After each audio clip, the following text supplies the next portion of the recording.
Most people consider life a battle, but it is not a battle, it is a game.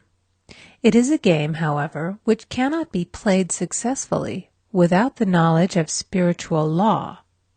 And the Old and the New Testaments give the rules of the game with wonderful clearness. Jesus Christ taught that it was a great game of giving and receiving. Whatsoever a man soweth, that shall he also reap. This means that whatever man sends out in word or deed will return to him. What he gives, he will receive. If he gives hate, he will receive hate. If he gives love, he will receive love. If he gives criticism, he will receive criticism. If he lies, he will be lied to. If he cheats, he will be cheated. We are taught also that the imaging faculty plays a leading part in the game of life. Keep thy heart, or imagination, with all diligence, for out of it are the issues of life. Proverbs 4:23.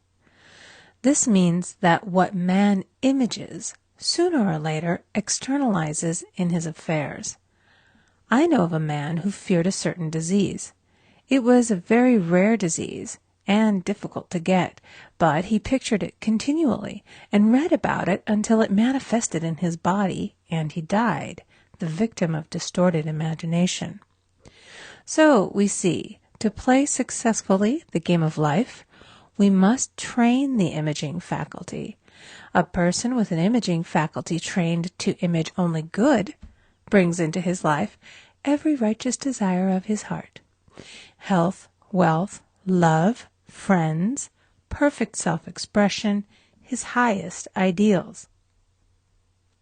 The imagination has been called the scissors of the mind, and it is ever cutting, day by day, the pictures man sees there, and sooner or later he meets his own creations in his outer world.